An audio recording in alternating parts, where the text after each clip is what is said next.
محمد وآل محمد.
اللهم صل على محمد وآل محمد.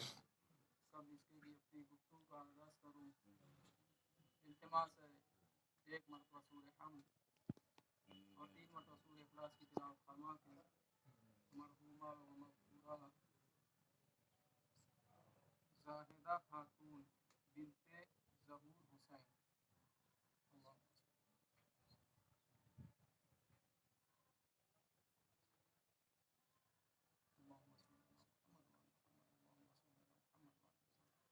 اللهم صل على محمد وآل محمد. بسم الله الرحمن الرحيم. الحمد لله رب العالمين الرحمن الرحيم مالك يوم الدين.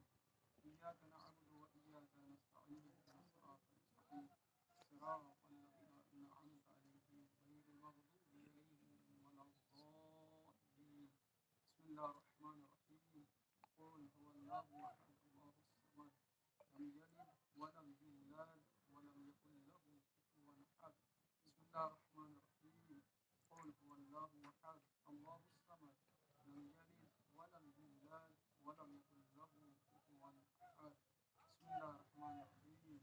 قل هو الله أحد الله الصمد لم يلد ولم يولد ولم يكن له كفوا أحد.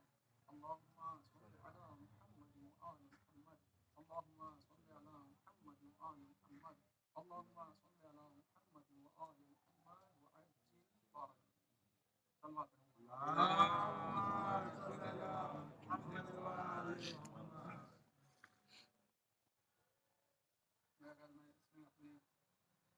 نام صحیح ہے زیادہ آمنہ خاتون. موبائل میں وہی ڈھونڈ رہا تھا نام آمنہ خاتون بنت ظہور حسین. اچھا اس میں تھوڑا سا وہی زائدہ سمجھ میں آیا تو وہی میں نے چلے کوئی مشکل نہیں. بہرحال جس کے نام کی مرضی سے اس کے تک پہنچے گا. مل جل کے سب صلوات پڑھیں. اللهم صل على محمد وآل محمد. عزیزان محترم بزرگان ملت معزز سامعین کرام، پہلی مرتبہ آپ لوگوں کے درمیان آپ کے قصبہ موتہا میں خطاب کر رہا ہوں. اور چونکہ ایک ماہ کے ایصال ثواب کی مجلس ہے، میں چاہوں گا کہ 2-3 رخ سے اپنی بات کروں. کچھ باتیں موت کے حوالے سے، کچھ باتیں ماں کی عظمت جس کا عنوان ہی ہے کہ ماں کے عنوان سے جھجھوم برپا ہے، اور کچھ باتیں تو نصیحت کے عنوان سے رہیں گی. عزیزو،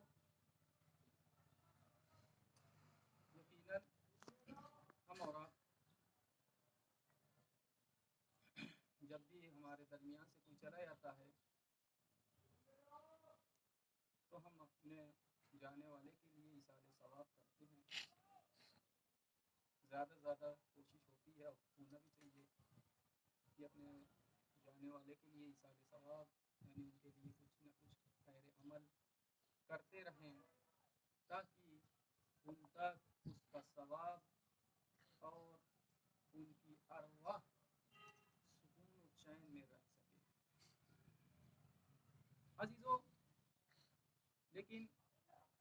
چیز کے لیے پروردگار نے ایک وسیلہ بیچ میں رکھ دیا.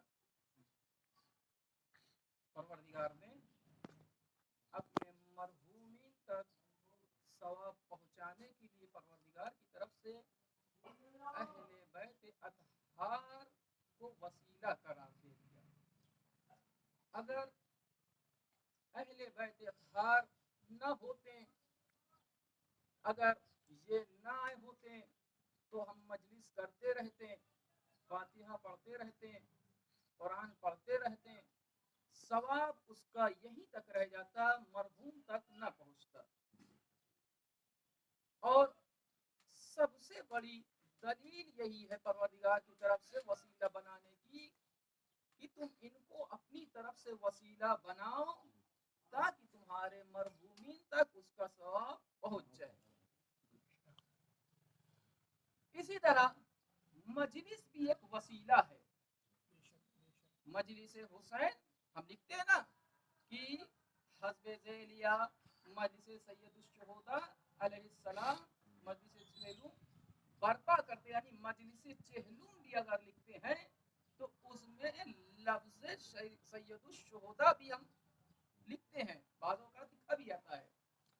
کیوں؟ اس لیے کہ ہم جانتے ہیں کہ مجلس سید الشہداء یعنی اس لیے نام دیتے ہیں، ہم جانتے ہیں کہ ان کے بغیر اس مجلس کا ثواب اس تک نہیں پہنچ سکتا. ان کے بغیر اس مجلس تک ثواب نہیں پہنچ سکتا، ان تک اس کا ثواب مجلس کا نہیں پہنچ سکتا ہے. لیکن عزیزو، ہم اور آپ چاہے وہ چہلوم کی مجلس ہو، برسی کی ہو، سیوم کی ہو، یا ماہ محرم کے ایاموں کی مجلس ہو، کوئی مجلس ہو، لیکن جب ہم مجلسوں میں آتے ہیں، ہم جب بھی فرش عزا پہ آتے ہیں تو ایک بات عرض کر دوں فرش عزا کے عنوان سے کہ فرش عزا اس مقام کا نام ہے، فرش عزا اس جگہ کا نام ہے، فرش عزا اس کو کہتے ہیں کہ جہاں پہ انسان کی بگڑی ہوئی تقدیر بن جاتی ہے. جہاں انسان کی بگڑی ہوئی تقدیر بن جایا کرتی ہے. آخر کیوں نہ بنے؟ اس لیے کہ وہ ہستیاں آتی ہیں، وہ ہستیاں اس فرش پہ آتی ہیں کہ ان کے آنے سے ہماری تقدیر سنور جایا کرتی ہے، ہماری قسمتیں کھل جایا کرتی ہے. بشرط آنے سے پہلے اپنے قلب کو پاک کر کے آؤ. اس فرش پہ آنے کے لیے بھی ایک شرط ہے کہ جب بھی اس فرش عزا پہ، فرش حسین پہ آؤ، فرش مجلس پہ آؤ تو اپنے قلوب کو، اپنے قلب کو پاک کر کے طاہر کر کے آؤ، اپنے قلب کو پاک کر کے آؤ. جب جا کر کے اس مجلس کا تمہیں فائدہ ملے گا، جب جا کر کے تمہیں اس مجلس کا جا کر کے آگے چل کے فائدہ ملے گا، ذکر حسین کا فائدہ ملے گا، مجلس پڑھنے کا فائدہ ملے گا، مجلس سننے کا فائدہ ملے گا، ماتم کرنے کا فائدہ ملے گا، نوحہ پڑھنے کا فائدہ ملے گا، اشعار اہل بیت کی شان میں پڑھنے کا فائدہ ملے گا. لیکن اگر قلب کو پاک کر کے نہ آیا جائے تو بے معنی ہو جاتا ہے، پھر آنا بے مطلب ہو جاتا ہے. اس لیے کہ فرش، اگر آپ دیکھیں تاریخ میں کہ فرش عزا کو کس سے تعبیر کیا گیا ہے، فرش عزا کو کس سے تعبیر کیا گیا ہے؟ برابر سنتے رہتے ہیں نا، بی بی فاطمہ. اور دوسری بات، یہ فرش عزا عام جگہ، اسی لیے میں نے ابتدا میں کہا کہ عام جگہ، عام مقام نہیں ہے. فرش عزا سید الشہداء جنت کا مقام رکھتی ہے. فرش عزا سید الشہداء جنت کا مقام رکھتی ہے. کیسے؟ وہ اس ایسے رکھتی ہے کہ جب ہم فرش عزا سید الشہداء پہ آتے ہیں مجلس سننے کے لیے، فرش عزا سید الشہداء پہ مجلس برپا کرنے کے لیے آتے ہیں، عزیزو یاد رکھے جتنی دیر ہم فرش عزا پہ بیٹھے رہتے ہیں اتنی دیر ہم گناہوں سے بچتے رہتے ہیں، ہمارے نامہ اعمال میں نیکیاں لکھی جاتی ہیں.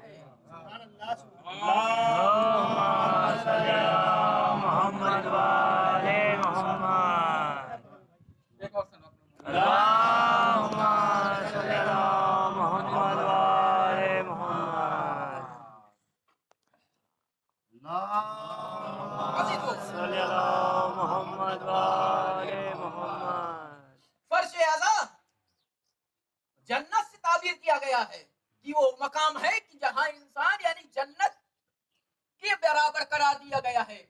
کم ہے اور کیوں نہ برابر دیا جائے؟ اس لیے کہ وہ ہستیاں کہ جس کی ہم تو ثنا پروردگار کرے کہ وہ ہستیاں آتی ہیں کہ جس کے در پہ ملک الموت بھی بغیر اجازت کے نہیں آ سکتا. وہ ہستی آتی ہے کہ جس کے در پہ اشارہ کرتے تو جنت سے لباس آ جاتا ہے. وہ ہستی آتی ہے کہ وہ ہستی آتی ہے کہ جن کے در پہ اشارہ کرتے تو جنت کا کھانا چلا آتا ہے. عزیزو اتنی عظیم عظیم ہستیاں اس فرش اعضا پہ آتی ہیں. ایک بات اور درد کر دوں فرش اعضا کے حوالے سے. یہ فرش اعضا جب ہم ابھی یہ کپڑا ابھی ہم اس کو اٹھا لیں گے تو یہ خالص کپڑا ہو جائے گا، خالص کپڑا ہو جائے گا. لیکن جب اسی چادر کو فرش اعضا کے عنوان سے بچھا دیا، اسی قالین کو، اسی دری کو جب ہم نے فرش اعضا کے عنوان سے بچھا دیا تو اب یہ فرش، اس دری کی، اس چادر کی، اس قالین کی عظمت اور معیار بڑھ گیا. کیوں؟ اس لیے کہ یہ چادر اب چادر نہ رہی، یہ قالین قالین نہ رہی، یہ دری دری نہ رہی، بلکہ منسوب ہو گیا حسین کے نام سے. اور جو چیز منسوب ہو جائے حسین کے نام سے وہ قابل احترام ہو جایا کرتی ہے، قابل احترام اور محترم ہو جایا کرتی ہے. اسی لیے تو جب ہم اپنے کربلا و ذریحہ مبارک کے پاس جاتے ہیں تو احترام سے چومتے ہیں نا. کیوں چومتے ہیں؟ اس لیے چومتے ہیں کیونکہ حسین کے ذریعے سے، حسین سے منسوب ہے، اس لیے ہم اس کا احترام کرتے ہیں. عباس کا علم اٹھاتے ہیں، چومتے ہیں. کیوں؟ منسوب ہے حضرت عباس کے علم سے، یعنی اس علم سے جو کربلا میں جناب عباس نے لیا تھا، اس لیے ہم اس کا احترام کرتے ہیں. عزیزو فرش اعضا بہت عظیم شے کا نام ہے. فرش اعضا بہت بڑی چیز کا نام ہے. یہ ہم کو ایک لفظ کہہ دوں کہ ہم کو پروردگار کا شکر ادا کرنا چاہیے کہ ہم وہ قوم ہے کہ جو ہم کو وراثت میں، ہم کو ورثے میں فرش اعضا ملی. ہم پروردگار کا جتنا شکر ادا کرے اتنا کم ہے. کیوں؟ اس لیے کہ اگر یہ فرش اعضا نہ ہوتی ہمارے درمیان، اگر یہ فرش اعضا ہم کو نہ ملا ہوتا تو ہم اپنی حاجتوں کے لیے ادھر ادھر بھٹکتے. اسی لیے کہا گیا ہے کہ اگر کسی کو کوئی حاجت ہے، حتیٰ کہ اگر کوئی مریض ہے، خلوص اور قلب کو پاک کر کے اس فرش اعضا پہ آ جائے، شہزادی کونین سے، حضرت فاطمہ الزہرا سے ان کے لال کا واسطہ دے کر دعا کی جائے، یقیناً شہزادی اس کی دعا کو مستجاب کرتی ہیں. عزیزو جناب فاطمہ کو اگر واسطہ بنا دے دیا جائے ان کے لال حسین کا تو دعا رد نہیں ہو سکتی. لیکن شرط ہے کہ زبان طاہر ہو، قلب طاہر ہو، دل پاک ہو. عزیزو اور فرش اعضا حسین کے نام سے منسوب ہو جاتا ہے. ایک اور عظمت بیان کر کے آپ کی بات بڑھانا چاہتا ہوں. عزیزو فرش اعضا پہ جب کوئی آتا ہے نا، تاریخ کہتی ہے کہ فرش اعضا پہ آنے والے کا مقام وہ ہے، آپ اور عبادت کریں تو اس میں آپ کا نام میں ولدیت نہیں لکھا جائے گا. لیکن فرش اعضا پہ جب آئیں گے، جب فرش اعضا پہ کوئی آتا ہے نا، تاریخ کہتی ہے حسین اپنے نورانی قلم سے، حسین اپنے نورانی قلم سے ہر آنے والے کے لیے، ہر آنے والے کا، یعنی جو بھی عزادار فرش اعضا پہ آ رہا ہے، حسین اس کا نام میں ولدیت لکھتے ہیں. امام حسین اس کا نام میں ولدیت تحریر کرتے ہیں، میں ولدیت لکھتے ہیں. یعنی ڈبل ثواب جو آ رہا ہے اس کو بھی ثواب اور اس کے والد کو بھی ثواب عطا ہو رہا ہے، وہ چاہے آئے نہ آئے. عزیزو اب یہیں سے عظمت اور فرش حسین کی عظمت کو سمجھے اور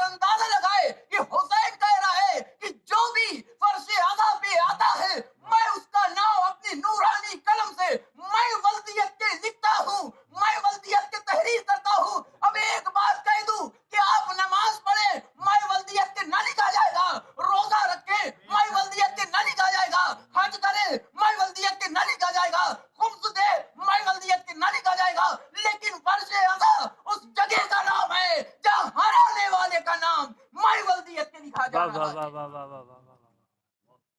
صلوات پڑھے محمد اللهم صل على محمد وآل محمد. اللهم صل على محمد وآل محمد. یہ مقام ہے فرش عزا پہ آنے کا. میں ولدیت لکھا جاتا ہے. عزیزوں آپ دیکھیں کہ حسین کیا ہیں. ہم حسین کی محبت کو اگر درک کر لیں گے, حسین کی محبت اگر ہمارے دل میں آ جائے گی تو یقین جانیں حسین محشر میں کہیں گے یہ ہمارا چاہنے والا ہے. حسین روز محشر کہیں گے یہ ہمارا چاہنے والا ہے. آپ نے بہت اچھے اشعار بہت اچھے انداز میں آپ نے پڑھے. سب لوگ مل کے آپ کے لیے دعا کرے کہ پروردگار آپ کو جلد جلد شفائے عاجل و کاملہ عطا فرمائے. ایک سب بات اللهم صل على محمد وآل محمد. اسی لیے پہلے میں نے مقدمہ بنایا کہ فرش عزا خلوص کے ساتھ آیا جائے اس فرش پہ تو یقیناً دعا رد نہیں ہوتی ہے. دعا رد نہیں ہوتی ہے. عزیزو یہ اچھا مقام ہمیں کیسے ملا, یہ ہمیں مقام کیسے حاصل ہوا, کیسے ملا کہ فرش عزا پہ دعا قبول ہوتی ہے. آپ اگر تھوڑا سا آئیے کربلا کی طرف اور آگے نکل اللهم صل على محمد وآل محمد. بھائی صاحب آپ لوگ آواز سے بلند اللهم صل على محمد وآل محمد. یہ مقام فرش عزا کی عظمت ہمیں کیسے پتا چلی. اچھا ایک بات اور کہہ دوں کہ کچھ جگہ ہے کہ جہاں چند لوگ یعنی اپنے لوگ آ سکتے ہیں وہ نہیں آ سکتے, لیکن فرش حسین وہ جگہ ہے کہ جہاں کسی کے قوم قبیلے کسی کے آنے کی کوئی قید نہیں ہے. یہاں ہر آ سکتا ہے جو آنا چاہے. فرش عزا کا دروازہ اس کے لیے کھلا ہوا ہے. جو آنا چاہے فرش عزا کا دروازہ اس کے لیے کھلا ہوا ہے. اس لیے کیسے کھلا ہے؟ اس لیے کھلا ہے روزے جب کربلا کا مقام تھا تو امام حسین نے اسی روز سے دروازہ کھول دیا تھا. وہ کیسے؟ وہ ایسے کہ جب امام حسین ابھی دیکھیں تھوڑا سا ذہن ادھر لے جائیے پھر آتا ہوں اپنی مقام پہ اپنے موضوع پھر آتا ہوں. امام حسین جب مدینے سے نکلے کب نکلے؟ 28 رجب کو. اچھا امام حسین جب مدینے سے نکلے ہیں تو آپ کے ساتھ مختصر قافلہ تھا. مختصر سا قافلہ تھا.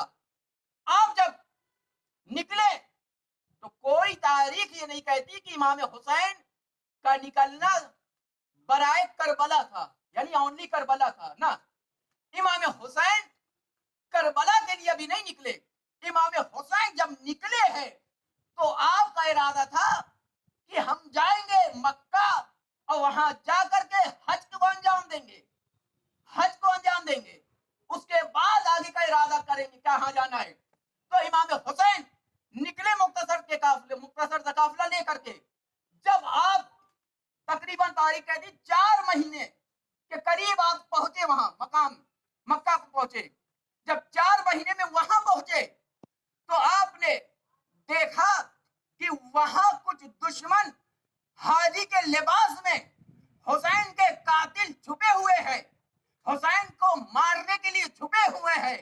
عزیزو لیکن حسین نام ہے انسانیت کا, حسین نام ہے بھائی چارگی کا. عزیزو اگر حسین انسانیت کا نام نہ ہوتا تو امام حسین جب کربلا سے چلے تھے تو امام حسین نے یہ شرط مدینے سے جب چلے تھے تو یہ شرط نہیں لگائی تھی امام نے کہ میرے ساتھ صرف سید آئیں گے, شیعہ آئیں گے, اس کے علاوہ کوئی نہ آئے گا.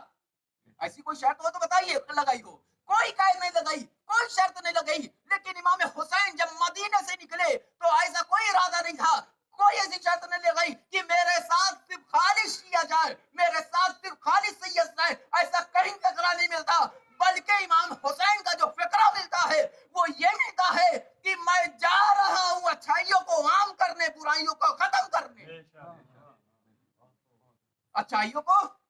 کرنے، برائیوں کو فنا کرنے جا رہا ہوں.